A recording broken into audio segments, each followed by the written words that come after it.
The UK is preparing its most ambitious move into electronic identity since the paper passport, with ministers announcing a government-backed digital ID scheme intended to simplify everyday interactions and tighten controls on illegal working.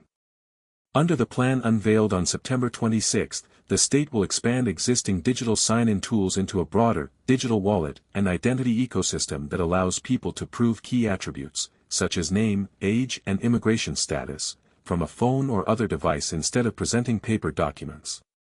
Officials say the system will be built on the government's OneLogin and gov.uk wallet platforms and will become mandatory for right-to-work checks by the end of this parliamentary term. The announcement frames the scheme as a twofold win, cutting fraud and exploitation while streamlining access to public services.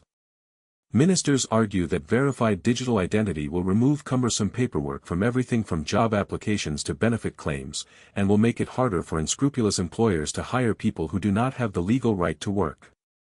But the policy has reignited an old debate in British public life about identity, privacy and state power. Critics, including civil liberties organizations and advocacy groups, warn that making digital ID effectively compulsory for employment risks creating new forms of exclusion and surveillance. They say promises of privacy and voluntary use will count for little unless accompanied by robust legal safeguards, transparent governance and real alternatives for people who do not use digital devices.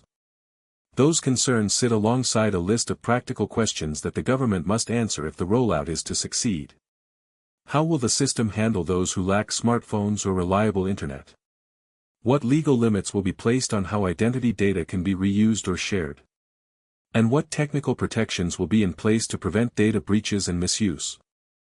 The government insists steps will be taken on both inclusion and security. Officials say the scheme will operate within an existing digital trust framework designed to certify identity providers and to prevent the creation of a single, all-purpose national database. They also say non-digital routes will remain available to prevent people without devices from being shut out. For businesses, the appeal is obvious. Employers and landlords are likely to welcome an easier, more reliable way of verifying identity and entitlement. For public services, the promise is lower transaction costs, fewer in-person appointments and more automated decision-making. In short, the scheme is pitched as a modern convenience built on the hope that the technology will be trustworthy enough to replace paper. Yet that hope is precisely what keeps campaigners uneasy. When identity becomes digital and near universal, the incentives for mission creep multiply. Data collected for one purpose can be repurposed for another, often without clear oversight. Civil society groups warn the poorest and most marginalized are the most likely to suffer if errors, exclusions, or exploitative reuses of data occur. Security experts also point to the risk that a widely used national identity system becomes an attractive target for hackers. The government says it will harden systems and require certification for providers, but critics say past high-profile data incidents should temper optimism and push for even stricter controls and independent oversight. Timing and legal detail remain fluid. While ministers have set an intention to make digital verification compulsory for employment checks before the next election, specific legislation, parliamentary scrutiny, and public consultation will be required to turn the plan into enforceable law.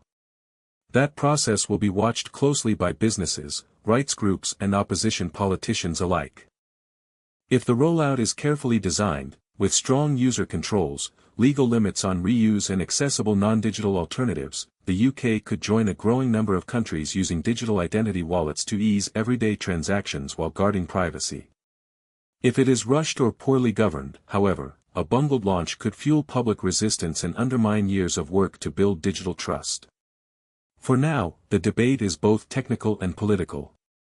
The government must translate a technical architecture into a program that inspires public confidence, while opponents must persuade lawmakers that safeguards meet the real-world risks.